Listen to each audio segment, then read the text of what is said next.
Hi കൂട്ടുകാരെ, നമസ്കാരം. എന്തൊക്കെയാണ് വിശേഷം? എല്ലാവരും സുഖമായിരിക്കണമെന്ന് വിചാരിക്കണം. ഞാനും ഇവിടെ സുഖമായിരിക്കണോ.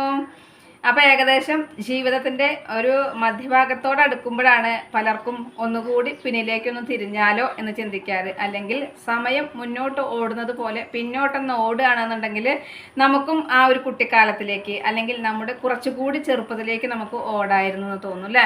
ജീവിതത്തിൻ്റെ ഈ മധ്യഭാഗത്ത് എത്തുമ്പോൾ നമ്മളിങ്ങനെ ചിന്തിച്ചിട്ട് ഒരു കാര്യമില്ല.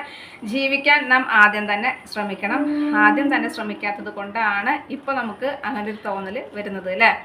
അപ്പോൾ ജീവിതത്തിൽ ബാല്യം കൗമാരമൊക്കെ കഴിഞ്ഞു, നമ്മൾ വിവാഹമൊക്കെ കഴിഞ്ഞ് അച്ഛനും അമ്മയും ഒക്കെ ആയി, മക്കളെയൊക്കെ നോക്കി, മക്കളുടെ വിദ്യാഭ്യാസം, മക്കൾ ജനിച്ചു കഴിഞ്ഞാൽ ആ ത്യാഗവും സ്നേഹവും എല്ലാം നമ്മൾ കൊടുത്ത് നമ്മുടെ മക്കളെ വളർത്തി വലുതാക്കി. അതുപോലെ തന്നെ നമ്മുടെ മക്കൾക്ക് പഠിപ്പ്, അവരുടെ വിദ്യാഭ്യാസം കാര്യങ്ങളൊക്കെ കഴിഞ്ഞ് അവർ നല്ല നിലയിലെത്താനായിട്ടും അവർക്ക് നല്ലൊരു ജോലി സമ്പാദിക്കാനായിട്ടും നമ്മൾ മനസ്സുകൊണ്ട് പ്രാർത്ഥനയും അതുപോലെ തന്നെ ചിട്ടകളും കൃത്യങ്ങളൊക്കെ ആയിട്ട് നമ്മുടെ മക്കളെ വളർത്താനും ഒരുപാട് ത്യാഗം, അതുപോലെ ഒരുപാട് നമ്മൾ മാനസികമായും ശാരീരികമായും ഒക്കെ നമ്മൾ കഷ്ടപ്പെട്ട് തന്നെയാണ് അല്ലേ. അങ്ങനെയൊക്കെ കഴിഞ്ഞ് അവർ നല്ലൊരു നിലയിൽ എത്തിപ്പോയി അവർ വിവാഹമൊക്കെ കഴിഞ്ഞ് ജീവിക്കുമ്പോഴത്തേനും നമുക്ക് അപ്പോഴാണ് നമ്മൾ ചിന്തിക്കും നമുക്ക് ഇനിയെങ്കിലും നമ്മൾ ഫ്രീ ആയിന്ന്. പക്ഷെ അപ്പോഴും നമ്മൾ ഫ്രീ ആവില്ല. അതിനുശേഷം അവരുടെ ജോലി സ്ഥലത്തേക്ക് അല്ലെങ്കിൽ അവരുടെ കാര്യങ്ങൾ നോക്കാനായിട്ട്, പിന്നെ അവർക്ക് മക്കളായി കഴിഞ്ഞാൽ അവരുടെ മക്കളെ നമ്മൾ പരിപാലിക്കാനായിട്ട് ഇതെല്ലാം നമുക്കങ്ങനെ തുടർന്നുകൊണ്ടിരിക്കുകയാണ്. അങ്ങനെയൊന്നും ചിന്തകളില്ലാത്തവരും ഉണ്ട് കേട്ടോ, ഇല്ല എന്നല്ല ഞാൻ പറയുന്നത്. അപ്പോൾ ഇതൊക്കെ അങ്ങനെയൊക്കെ ആയി നമ്മൾ ജീവിക്കുമ്പോൾ അവസാനം അവരുടെ മക്കളൊക്കെ വലുതായി സ്കൂളൊക്കെ പോകേണ്ട സമയമായി. ഇനി നമ്മുടെ ആവശ്യമില്ല എന്ന ഒരു കാലഘട്ടത്തിൽ എത്തുമ്പോഴാണ് നമുക്ക് തോന്നുക ഒന്നുകൂടി നമുക്ക് പിന്നോട്ടൊന്ന് പോകാമായിരുന്നു, അല്ലെങ്കിൽ നമ്മൾ ജീവിക്കാൻ മറന്നു പോയോ, ജീവിതം എന്താണെന്നുള്ളത് നമ്മൾ മനസ്സിലാക്കിയില്ലല്ലോ, അല്ലെങ്കിൽ ജീവിതത്തിൽ നമ്മൾ പരസ്പരം താങ്ങും തണലായി ജീവിക്കാനുള്ളൊരു അവസ്ഥ നമുക്ക് ഉണ്ടായില്ലല്ലോ, അല്ലെങ്കിൽ നമ്മൾ ജീവിതത്തെക്കുറിച്ച് ചിന്തിച്ചില്ലല്ലോ എന്ന് ചിന്തിക്കുന്ന ആ ഒരു കാലഘട്ടത്തിലാണ് നമ്മളത് ചിന്തിച്ചു പോകുന്നത് അല്ലേ. അപ്പം നമ്മൾ ചിന്തിച്ചിട്ട് കാര്യമില്ല. അപ്പം നമുക്ക് തോന്നും ഒന്നുകൂടി നമുക്ക് നമ്മുടെ ചെറുപ്പകാലത്തിലേക്കൊന്ന് പോയാലോ, അല്ലെങ്കിൽ ക്ലോക്കിൽ സമയം ഇങ്ങനെ നീങ്ങുന്നത് പോലെ ആ സമയത്തിന് നമുക്ക് പിന്നോട്ടാക്കാനായിട്ട് കഴിഞ്ഞാലോ, എങ്കിൽ നമുക്ക് ഒന്നുകൂടി ജീവിക്കാമായിരുന്നു എന്ന് നമ്മൾ ചിന്തിക്കും. പക്ഷെ അത് വെറുതെയാണ്. ഇനി എങ്ങനെയൊക്കെ സമയം പിന്നോട്ട് തിരിഞ്ഞാലും അല്ലെങ്കിൽ എങ്ങനെയൊക്കെ കാലങ്ങൾ പിന്നോട്ട് തിരിഞ്ഞാലും നമ്മൾ ചെയ്യുന്നവരെന്നും ചെയ്തുകൊണ്ടേയിരിക്കും എന്ന് പറയുന്നത് പോലെ തന്നെ നമുക്ക് ഇങ്ങനെയൊക്കെ തന്നെ ഉണ്ടാവുള്ളൂ. ഇതിൽ നിന്നൊക്കെ നമുക്കൊരു മാറ്റം വേണം, അല്ലെങ്കിൽ നമ്മൾ മാറണം, നമ്മൾ യാത്ര തുടരണം എന്നൊക്കെ നമ്മൾ ചിന്തിച്ചാലും അതൊന്നും നമുക്ക് എവിടെയും എത്തില്ല. കാരണം മനസ്സ് എന്നുള്ളതും ത്യാഗം, സ്നേഹം, കരുണ എന്നുള്ളതും നമുക്കുള്ളത് കൊണ്ടാണത് കേട്ടോ. അപ്പോൾ ഇന്നത്തെ കാലഘട്ടത്തിൽ സ്നേഹത്തിനും ത്യാഗത്തിനൊന്നും വിലയില്ല. അവിടെ അവർ ജീവിതം മാത്രം, അതിന് മാത്രമാണ് അവർക്ക് വിലയുള്ളൂ. ജീവിതം ആസ്വദിക്കുക. സമ്പാദിച്ചില്ലെങ്കിലും തൻ്റെ മക്കൾക്കായിട്ട് നാളേക്ക് എന്ന് കരുതി സമ്പാദിച്ചില്ലെങ്കിലും തങ്ങൾ ഇന്നത്തെ ജീവിതം ആസ്വദിച്ച് സന്തോഷമായി മുന്നോട്ട് പോവുക. തൻ്റെ വീട്ടുകാരെ അല്ലെങ്കിൽ അച്ഛനമ്മമാരെ ഉപരി തനിക്ക് ഫ്രണ്ട്സാണ് കൂടുതൽ, അല്ലെങ്കിൽ തൻ്റെ ഫ്രണ്ട്സ് പറയുന്നതാണ് ശരി. തൻ്റെ ഫ്രണ്ട്സ്, തൻ്റെ ഒരേ വൈബുള്ളവർ ഫ്രണ്ട്സാണ്. അപ്പോൾ ഒരേ വൈബുള്ളവരുടെ കൂട്ടത്തിൽ കൂടുമ്പോൾ മാത്രമാണ് നമുക്ക് സന്തോഷമായിട്ടിരിക്കാനായിട്ട് കഴിയുള്ളൂ. അപ്പോൾ നമ്മുടെ വൈബില്ലാത്ത അച്ഛനും അമ്മയും അപ്പോൾ ശരിക്കും പുറന്തള്ളപ്പെട്ട് കഴിയും. നമ്മുടെ നല്ല കാലം കഴിഞ്ഞു പോയി. നമ്മൾ ബാല്യം ഇതൊക്കെ കഴിഞ്ഞ് നേരത്തെ പറഞ്ഞതുപോലെ നമ്മുടെ മക്കളുടെ കാര്യങ്ങളൊക്കെ കഴിയുമ്പോൾ നമ്മൾ ഓരോ ദിവസം അല്ലെങ്കിൽ ഓരോ കാര്യങ്ങൾക്കായിട്ട് നമ്മളിങ്ങനെ മുന്നോട്ട് ഓടിക്കൊണ്ടിരിക്കുകയാണ് അല്ലേ. നമ്മുടെ മക്കൾ വിഷമം അറിയാൻ പാടില്ല, നമ്മുടെ മക്കൾക്ക് ഒരു ബുദ്ധിമുട്ട് അറിയാൻ പാടില്ല വെച്ചിട്ട് അവർക്ക് വേണ്ട കാര്യങ്ങളെല്ലാം ചെയ്തു കൊടുത്ത് അവരോട് നമ്മൾ അവരുടെ എല്ലാ ഇഷ്ടങ്ങളും അല്ലെങ്കിൽ അവരുടെ വിദ്യാഭ്യാസത്തിനും എല്ലാം നമ്മൾ നമ്മുടേതായ പല കാര്യങ്ങളും, നമ്മൾ ഒരു യാത്ര പോലും എവിടേക്കും പോയിണ്ടാവില്ല. അപ്പോൾ അവർ ചോദിക്കും, ഞങ്ങൾ പറഞ്ഞിട്ടുണ്ടോ ഞങ്ങൾക്ക് വേണ്ടിയിട്ട് കഷ്ടപ്പെടാനായിട്ട്, അല്ലെങ്കിൽ ഞങ്ങളെ നോക്കാനായിട്ട് നിങ്ങളോട് യാത്രകൾ വേണ്ടാന്ന് വെക്കാൻ പറഞ്ഞിട്ടുണ്ടോ, നിങ്ങളോട് ജീവിക്കേണ്ടെന്ന് ഞങ്ങൾ ആവശ്യപ്പെട്ടിട്ടുണ്ടോ, ഞങ്ങൾ ആവശ്യപ്പെട്ടിട്ടാണോ നിങ്ങൾ ഞങ്ങൾക്ക് വേണ്ടി ഇതൊക്കെ ചെയ്തത് എന്ന് ചോദിക്കും. പക്ഷേ ഇന്ന് അവരുടെ മക്കളെ സ്നേഹിക്കുന്നത് കാണുമ്പോൾ ഇതുപോലെ ഇതിനേക്കാൾ ഉപരിയാണെങ്കിൽ പോലും നമ്മൾ സ്നേഹിച്ചും കൊഞ്ചിച്ചും ലാളിച്ചുമാണ് നമ്മൾ നമ്മുടെ മക്കളെ വളർത്തിയേക്കുന്നത്. പക്ഷെ അവർ ലാളിച്ച് കൊഞ്ചിക്കുമ്പോൾ അവർക്കത് അവരുടെ മക്കളെ ലാളിക്കുന്നതും കൊഞ്ചിക്കുന്നതും അവർക്ക് അറിയേണ്ടത് അവരെ നമ്മൾ ലാളിച്ചതും കൊഞ്ചിച്ചതും അവർക്ക് ഓർമ്മ ഉണ്ടാവില്ല. കാരണം അവർക്കത് ഓർമ്മയിൽ നിൽക്കണില്ല.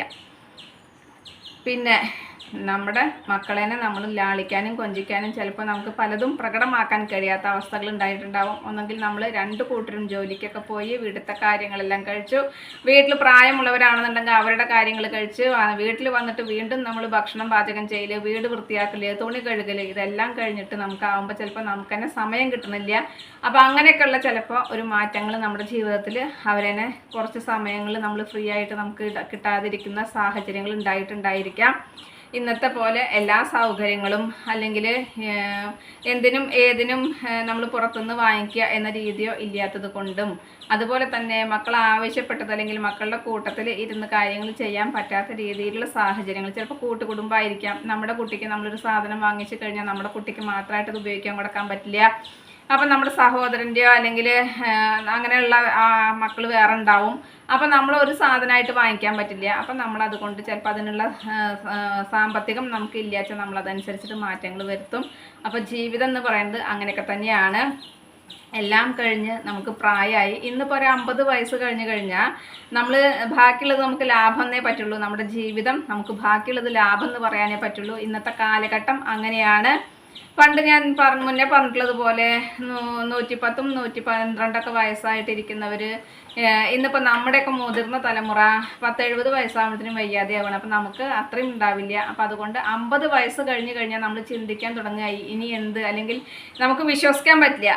നമുക്ക് 50 വയസ്സായി അല്ലെങ്കിൽ അയ്യോ നമുക്ക് ഇത്ര പ്രായമായി എന്നുള്ളത് നമുക്ക് ചിന്തിക്കാൻ അല്ലെങ്കിൽ വിശ്വാസം നമുക്ക് വരില്ല. കാരണം നമ്മുടെ മനസ്സുകൊണ്ട് നമ്മളിപ്പോഴും എന്താ വെച്ചാൽ ഒരു മിനിറ്റ് പോലും ഒഴിവില്ലാതെ നമ്മുടെ കാലഘട്ടത്തിൽ നമ്മൾ വിദ്യാഭ്യാസവും കാര്യങ്ങളായി വിവാഹം കഴിഞ്ഞ് നമ്മൾ ഓരോരോ കാര്യങ്ങളായിട്ട് എൻഗേജ്ഡ് ആയിക്കൊണ്ട് അങ്ങനെ ഓടിയിട്ട് നമുക്ക് പ്രായം ഇത്രയായി, ഇനി ഇങ്ങനെ നമുക്ക് ജീവിതം ഉണ്ടോ ഇല്ല എന്നുള്ളത് അറിയില്ല എന്ന കാലഘട്ടത്തിലേക്ക് എത്തി എന്നുള്ളത് നമുക്ക് ചിന്തിക്കാൻ പോലും പറ്റാത്ത ഒരവസ്ഥയാണ് അല്ലേ. അങ്ങനത്തെ ഒരു കാലഘട്ടത്തിലേക്കാണ് നമ്മളൊക്കെ കടന്നു പോയിക്കൊണ്ടിരിക്കുന്നത്. ഇന്ന് ഒന്നും പറയാൻ പറ്റാത്തൊരു കാലഘട്ടമാണ്. ഓരോരുത്തരും ജീവിത സാഹചര്യങ്ങളും അങ്ങനെ തന്നെയാണ്. നമ്മുടെ ഇഷ്ടങ്ങൾക്കോ നമ്മുടെ കാര്യങ്ങൾക്കോ അല്ലെങ്കിൽ നമ്മൾ പറയുന്നത് കേൾക്കാനോ അല്ലെങ്കിൽ നമ്മുടെ ഇഷ്ടങ്ങളനുസരിച്ച് പ്രവർത്തിക്കാനോ നമ്മുടെ മക്കൾ ചിലപ്പോൾ താല്പര്യം കാണിക്കില്ല. അവർക്ക് അവരുടേതായ ഇഷ്ടങ്ങൾ ഉണ്ടായിരിക്കും. നമ്മൾ പറയുന്നതെല്ലാം അവർക്ക് ചിലപ്പോൾ പുച്ഛായിരിക്കാം. അല്ലെങ്കിൽ നമ്മൾ എന്ത് പറഞ്ഞാലും അരുത് എന്ന് പറയുകയാണെന്ന് പറയും. അപ്പോൾ നമ്മുടെ ഇഷ്ടങ്ങളാവില്ല അവർക്ക്. ഞാൻ നേരത്തെ പറഞ്ഞതുപോലെ അവരുടെ എന്ത് പറയുന്നു അതാണ് അവർക്ക് കേൾക്കാനും ചെയ്യാനും താല്പര്യം. അപ്പോൾ നമ്മൾ കഷ്ടപ്പെട്ടതും നമ്മുടെ ജീവിതം വേണ്ടെന്ന് വെച്ചതും അല്ലെങ്കിൽ ജീവിതം നമ്മൾ ആസ്വദിക്കാതിരുന്നതും എല്ലാം നമ്മുടെ തെറ്റാണ്. ശരിയാണ്, അവരോട് നമ്മളോട് പറഞ്ഞിട്ടില്ല, നമ്മളാണ് സ്വയം ചെയ്യുന്നത്. വിദ്യാഭ്യാസ കാലഘട്ടത്തിൽ അവർക്ക് നല്ലൊരു വിദ്യാഭ്യാസം കിട്ടാനായിട്ട് നമ്മൾ ചിലപ്പോൾ സ്കൂളിലൊക്കെ വിട്ട് നമ്മളും പഠിപ്പിക്കായിരിക്കും. കൂടാതെ നമ്മൾ ചിലപ്പോൾ ട്യൂഷന് കൊടുക്കും, ഓരോ വിഷയങ്ങൾക്ക് ചിലപ്പോൾ കൊടുക്കും, അല്ലെങ്കിൽ എല്ലാ വിഷയത്തിനും കൂടി ഒരു ട്യൂഷന് കൊടുക്കും. അങ്ങനെയായിട്ട് നമുക്ക് എവിടേക്ക് പോകാനും അല്ലെങ്കിൽ വെക്കേഷൻ ആയാൽ പോലും നമുക്ക് നമ്മുടെ വീട്ടിലോ അല്ലെങ്കിൽ നമ്മുടെ ബന്ധുക്കളുടെ വീട്ടിലോ പോയിട്ട് നമുക്ക് കൂടാനോ അല്ലെങ്കിൽ അവിടേക്കൊന്ന് യാത്ര പോകാനോ പറ്റാത്ത അവസരങ്ങളായിരിക്കാം. ഒരു കല്യാണങ്ങൾക്ക് ഉണ്ടായാൽ പോലും നമുക്ക് കൂടാൻ പറ്റാത്ത അവസരങ്ങൾ ഉണ്ടായിട്ടുണ്ടാവും അല്ലേ.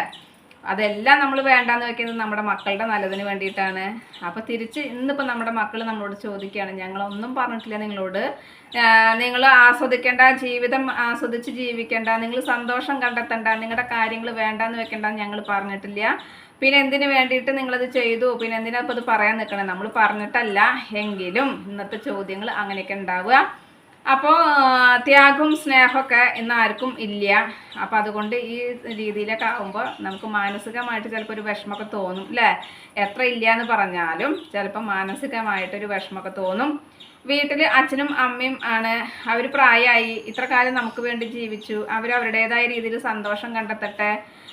അവർ പണികളെല്ലാം കഴിഞ്ഞ് കുറച്ച് സമയം ചിലപ്പോൾ സന്ധ്യാസമയത്തായിരിക്കാം ഒന്ന് അവരുടേതായിട്ടുള്ള ഫ്രീ ആയിട്ട് ഇരിക്കട്ടെ, ടി വി കാണട്ടെ എന്ന് ചിന്തിച്ച് കഴിഞ്ഞാൽ ആ സമയത്തായിരിക്കും മക്കൾ ചിലപ്പോൾ ടി വി കാണാനായിട്ടിരിക്കുക. അപ്പോൾ അച്ഛനും അമ്മ എന്ത് ചെയ്യും, അവരൊഴിഞ്ഞു പോവും. കാണണം എന്നുള്ള നിർബന്ധം പറയില്ല. ഞാൻ പലപ്പോഴും പല വീടുകളിലും കണ്ട കാര്യമാണിത്, അതുകൊണ്ടാണ് പറയുന്നത്. അവരൊഴിഞ്ഞു പോവും. ഒന്നെങ്കിൽ പത്രമോ അല്ലെങ്കിൽ വല്ല ബുക്കോ എന്തെങ്കിലുമൊക്കെ വായിച്ചിരിക്കും, ഇല്ലെങ്കിൽ മൊബൈലിൽ നോക്കിയിട്ടിരിക്കും, അല്ലെങ്കിൽ ആരെങ്കിലും ഫോൺ ചെയ്തിട്ട് അവർ ഉമ്മർത്ത് പോയിട്ടിരിക്കും. കാരണം അവർക്ക് കാണണം ടി വി, അല്ലെങ്കിൽ അവർക്കൊരു ടൈം പാസ് ഇപ്പോൾ അതേ ഉള്ളൂ എന്നുള്ളത് മക്കൾ ചിന്തിക്കുന്നില്ല. അപ്പം അമ്മയും അച്ഛനും മക്കളോട് പറയണമില്ല. കാരണം ഇനിയിപ്പോൾ ഈ ഒരു സമയത്ത് സന്ധ്യാസമയത്താണ് അവർ ഫ്രീ ആവണത്. പകൽ അവരൊന്നും പറമ്പിലോ അല്ലെങ്കിൽ വീട്ടിലത്തെ കാര്യങ്ങളൊക്കെ നോക്കി സമയങ്ങൾ ചിലവഴിച്ചു. സന്ധ്യയ്ക്കാണ് അവർക്കൊന്ന് ഫ്രീ ആവണേ. ആ സമയത്ത് അത് അച്ഛനും അമ്മയ്ക്കും അല്ലെങ്കിൽ അച്ഛനും അമ്മയും ഇത് കാണട്ടെ എന്ന് മക്കൾ ചിന്തിക്കണില്ല. അവർക്ക് അങ്ങനത്തെ ഒരു ചിന്ത വരണില്ല. അങ്ങനെയാണ് കാര്യം. അവർ പുറത്ത് പോവുകയാണ്. അവരുടെ ഇഷ്ടത്തിന് അവരുടെ ഫ്രണ്ട്സും കൂടി ആലോചിച്ച് എവിടെയെങ്കിലുമൊക്കെ ടൂറ് പോവും അല്ലെങ്കിൽ പുറത്ത് പോവും. അപ്പോഴും അച്ഛനോടും അമ്മോടും വരണമെന്ന് ചോദിക്കില്ല. അവരായിട്ട് കൂടെ പോകണില്ല. അച്ഛനും അമ്മയും അപ്പോഴും വീട്ടിൽ തന്നെ ഇരിക്കുകയാണ്. പിന്നെ എന്താണ് അവർക്കുള്ള ഒരു സന്തോഷമുള്ളത്? ഇനി ജീവിതത്തിൽ അവരുടെ ചെറുപ്പകാലങ്ങളിലോ ഒന്നും ഉണ്ടായില്ല. ഈ പ്രായമാകുമ്പോൾ ഈ മക്കളാണ് ഇപ്പോൾ ഇവരെന്നെ കൊണ്ടുപോകേണ്ടത്. അല്ലെങ്കിൽ ഓരോ സ്ഥലങ്ങളിലേക്ക്, അമ്പലങ്ങളിലേക്ക് ആയിക്കോട്ടെ, അവിടേക്കൊക്കെ അത് മക്കൾക്കാണ് തോന്നേണ്ടത്. മക്കൾക്ക് അങ്ങനത്തെ തോന്നൽ ഇല്ല. അപ്പോൾ അതൊന്നും കുറിച്ച് നമ്മൾ ആകുലതപ്പെട്ടിട്ടോ വേവലാതിപ്പെട്ടിട്ടോ കാര്യമില്ല. ജീവിതം എന്ന് പറയുന്നത് ഇങ്ങനെയാണ്. ഇനി ഒരിക്കൽ കൂടി നമുക്ക് ആ ചെറുപ്പകാലത്തിലേക്ക് ഓടിപ്പോവാനായിട്ട് പറ്റില്ല. അല്ലെങ്കിൽ നമുക്ക് നഷ്ടപ്പെട്ടു പോയ നമ്മുടെ ജീവിതം തിരിച്ചു പിടിക്കാനായിട്ട് നമുക്ക് പറ്റില്ല. ആസ്വദിക്കാൻ പറ്റാത്ത ജീവിതം നമുക്ക് തിരിച്ചു പിടിക്കാനായിട്ട് പറ്റില്ല. ഇനി ഇങ്ങനെയൊക്കെ തന്നെയുള്ളൂ. കൂട്ടത്തിൽ നമുക്ക് വീട്ടിൽ പ്രായമായവരുണ്ടെന്നുണ്ടെങ്കിൽ പിന്നെ പറയും വേണ്ട. ആ പ്രായമായവരെ നോക്കുന്ന ആ ഒരു കാഴ്ചപ്പാടും അതുപോലെ തന്നെ അച്ഛനോ അമ്മയോ അല്ലെങ്കിൽ ആരെങ്കിലും പ്രായമായവരുണ്ടെന്നുണ്ടെങ്കിൽ നോക്കേണ്ട അതും കൂടി ഈ അച്ഛനും അമ്മയ്ക്കാണ്. അവിടെയും ആർക്കും വേറൊരാളും അവരെ സഹായിക്കാനോ കാര്യങ്ങൾക്കോ ഉണ്ടാവില്ല. അപ്പോൾ ഇതെല്ലാം മനസ്സിലാക്കിക്കൊണ്ട് സന്തോഷം നാം തന്നെ കണ്ടെത്തണം നമ്മൾ പറഞ്ഞാലും ചില സമയങ്ങളിൽ സന്തോഷം നമ്മൾക്ക് കണ്ടെത്താനായിട്ട് കഴിയില്ല. എപ്പോഴും നെഗറ്റീവ് അടിക്കാണ്ട് പോസിറ്റീവായിട്ട് തന്നെ ഇരിക്കണം എന്ന് പറഞ്ഞാലും ചില സമയങ്ങളിലൊക്കെ നമ്മൾ നെഗറ്റീവായിട്ട് പോവും. അല്ലെങ്കിൽ നമ്മൾ ചില സമയത്ത് നമുക്ക് ജീവിതം എന്ന് പറയുന്നത് എന്താ ഉണ്ടായ എന്നുള്ളൊരു തോന്നൽ നമുക്ക് വരും. അപ്പോൾ ഇതൊക്കെ ജീവിതത്തിലെ സാഹചര്യങ്ങളാണ്. ഈ സാഹചര്യങ്ങളെ നമ്മൾ മറികടന്നേ പറ്റുള്ളൂ. കഴിയുന്നതും നമ്മൾ എന്തെങ്കിലും പ്രവൃത്തികൾ ചെയ്തിട്ട് നമ്മൾ എപ്പോഴും എൻഗേജ്ഡ് ആയിട്ടിരിക്കാനായിട്ട് ശ്രദ്ധിക്കുക. അല്ലെങ്കിൽ ഒരു പാട്ട് കേൾക്കാനായിട്ടോ അല്ലെങ്കിൽ നമ്മൾ മറ്റുള്ളവരായിട്ട് എന്തെങ്കിലും സംസാരിച്ചിരിക്കാനായിട്ടോ അങ്ങനെയൊക്കെ പ്രതിവിധി അതേ ഉള്ളൂ. അങ്ങനെ കണ്ടെത്തുക. അങ്ങനെ കണ്ടെത്തിയില്ല വെച്ചാൽ നമ്മളറിയാതെ തന്നെ ഒരു രോഗത്തിലേക്ക് വഴിമാറി പോവുകയാണ്. അപ്പോൾ ആ രോഗത്തിലേക്ക് വഴിമാറിപ്പോയി കഴിഞ്ഞു കഴിഞ്ഞാൽ പിന്നെ നമ്മുടെ ജീവിതത്തിൽ കിട്ടാനുള്ളൊരു കാര്യം അതും കൂടിയുള്ളൂ. അതും കൂടി കിട്ടിക്കഴിഞ്ഞാൽ എല്ലാം പരിപൂർണമായി. അപ്പോൾ പരമാവധി ഇനിയുള്ള തലമുറ അങ്ങനെ നമ്മൾ പറഞ്ഞു കൊടുക്കേണ്ട ആവശ്യമൊന്നുമില്ല. അവർ ജീവിതം ആസ്വദിക്കാനും അവർക്ക് ജീവിതം എന്താണെന്നുള്ളതും അവർക്ക് അറിയാം. അവർ എല്ലാം ആസ്വദിച്ച് അല്ലെങ്കിൽ സന്തോഷമായിട്ട് ജീവിച്ച് പോകുന്നുണ്ട്. അവർ ജീവിച്ച് പോട്ടെ. നമ്മുടെ ബുദ്ധിമുട്ട് അവർക്ക് ഇല്ലാതിരിക്കുക. അപ്പോൾ നമുക്ക് എപ്പോഴും നമ്മുടെ മക്കൾ നന്നായി ജീവിക്കുന്നത് കാണുന്നതിനല്ലേ സന്തോഷം. ദുഃഖിക്കുന്നത് കാണുന്നത് ആർക്കും ഇഷ്ടാവില്ലല്ലോ. അപ്പോൾ അവർ നന്നായി ജീവിക്കുന്നത് കാണാൻ തന്നെയാണ് സന്തോഷം. അങ്ങനെ അവർ ജീവിതം നന്നായിട്ട് കൊണ്ടുപോട്ടെ. ഇനിയൊരു ജന്മം ഉണ്ടെങ്കിൽ എന്ന് നമ്മൾ പറയും. പക്ഷെ ഉണ്ടോ ഇല്ലയോ നമുക്കറിയില്ല. ഇപ്പം നമ്മൾ ജീവനോട് കൂടി നമുക്ക് ഓർമ്മയോട് കൂടിയിട്ട് ഈ ജീവിക്കുന്ന ഈ കാലഘട്ടം മാത്രമേ നമുക്കറിയുള്ളൂ. ഈ കാലഘട്ടത്തിൽ നമ്മൾ ജീവിതം ആസ്വദിച്ചു അല്ലെങ്കിൽ സന്തോഷിച്ചു എന്നുണ്ടെങ്കിൽ മാത്രമാണ് നമുക്കത് അറിയുള്ളൂ. അപ്പം നമുക്ക് ഇനി അയ്യോ അങ്ങനെ ആയില്ലോ എന്ന് നമ്മൾ ആകുലതപ്പെട്ടിട്ട് ഇരുന്നിട്ട് വീണ്ടും നമ്മൾ ആദിവ്യാധിയായി മാറ്റാതെ പരസ്പരം നമുക്ക് താങ്ങും തണലായിട്ട് ഭാര്യയും ഭർത്താവും ഉണ്ടെന്നുണ്ടെങ്കിൽ താങ്ങും തണലായിട്ട് ജീവിക്കാം. ചിലപ്പോൾ ഈ ജീവിതത്തിൻ്റെ നമ്മളിങ്ങനെ ജീവിതം എന്താണെന്ന് അറിയാതെ അങ്ങനെ ജീവിച്ച് പോയിക്കൊണ്ടിരിക്കുന്ന ഈ ഒരു സമയത്ത് ചിലപ്പോൾ ഒരു എണ്ണ നമുക്ക് നഷ്ടപ്പെട്ട് കഴിഞ്ഞാൽ അപ്പോൾ അതിലേറെ ബുദ്ധിമുട്ടാണ് അല്ലേ. അപ്പോൾ പ്രത്യേകിച്ച് പറയും സ്ത്രീകൾ ജീവനോടെ ഇരിക്കുകയാണെന്നുണ്ടെങ്കിലും ഭർത്താവ് മരിച്ച് ഭാര്യ വിധവയായിട്ട് ഇരിക്കുകയാണെന്നുണ്ടെങ്കിലും മക്കളോട് കൂടി അഡ്ജസ്റ്റ് ചെയ്ത് പോകാനായിട്ട് ഭാര്യയ്ക്ക് കഴിയും. ഭാര്യ മരിച്ചിട്ട് പുരുഷൻ ഇരിക്കുകയാണെന്നുണ്ടെങ്കിൽ അതായത് ഭർത്താവ് ജീവനോടെ ഇരിക്കുകയാണെന്നുണ്ടെങ്കിൽ ഭർത്താവിന് മക്കളുടെ ഈ പെരുമാറ്റത്തിൽ ചിലപ്പോൾ അഡ്ജസ്റ്റ് ചെയ്ത് പോകാനായിട്ട് ബുദ്ധിമുട്ടായിരിക്കും. മിക്കവരും അങ്ങനെ തന്നെയാണ് പറയുക. അപ്പോൾ എല്ലാവരും ഇപ്പോൾ എന്നോട് 1-2 പേര് പറഞ്ഞു ഞാൻ ജീവനോടെ ഇരിക്കുമ്പോൾ എൻ്റെ ഭർത്താവ് മരിക്കണം. കാര്യം ഇപ്പം നമ്മൾ ഭർത്താവ് ജീവനോടെ ഇരിക്കുമ്പോൾ നമ്മൾ മരിക്കുന്നതാണ് നല്ലത്. സുമംഗലിയായിട്ട് മരിക്കാം. പക്ഷേ ഞാൻ ജീവനോടെ ഇരിക്കുമ്പോൾ എൻ്റെ ഭർത്താവ് മരിച്ചു പോകണമെന്നാണ് ഞാൻ പ്രാർത്ഥിക്കണത്. ഞാനില്ല എന്നുണ്ടെങ്കിൽ അദ്ദേഹത്തിൻ്റെ ജീവിതം എന്തായിരിക്കും അല്ലെങ്കിൽ എങ്ങനെയായിരിക്കും അതെനിക്ക് ആലോചിക്കാൻ പോലും വയ്യ. നമ്മളാരും നമ്മുടെ കയ്യിലല്ല മരണം എന്ന് പറയുന്നത് ദൈവമാണ്. എങ്കിലും എൻ്റെ പ്രാർത്ഥന അത് മാത്രമാണെന്ന് പറയുന്ന ഭാര്യമാരെ ഞാൻ കണ്ടിട്ടുണ്ട്. അപ്പോൾ ഈ ഒരു നിമിഷത്തിൽ എനിക്കിതൊക്കെ നിങ്ങളോട് പങ്കുവെക്കണം തോന്നി. ഇന്നത്തെ എൻ്റെ വിശേഷം ഇത്രയൊക്കെ തന്നെയുള്ളൂ. എൻ്റെ കൂട്ടുകാർക്ക് ഇഷ്ടമായി ഉണ്ടാവുമെന്ന് വിചാരിക്കുന്നു. ഇഷ്ടപ്പെട്ട് കഴിഞ്ഞാൽ ലൈക്ക് ചെയ്യുക, ഷെയർ ചെയ്യുക. അതുപോലെ പുതിയതായി കാണുന്ന ഏതെങ്കിലും കൂട്ടുകാരുണ്ടെങ്കിൽ സബ്സ്ക്രൈബ് ചെയ്യാൻ മറക്കരുതേ. അടുത്തൊരു വിശേഷമായി വേഗത്തിൽ വരുന്നതാണ്. അതുവരേക്കും നന്ദി, നമസ്കാരം. നിങ്ങളുടെ സ്വന്തം ജോ. വീണ്ടും കാണാം. Bye, see U.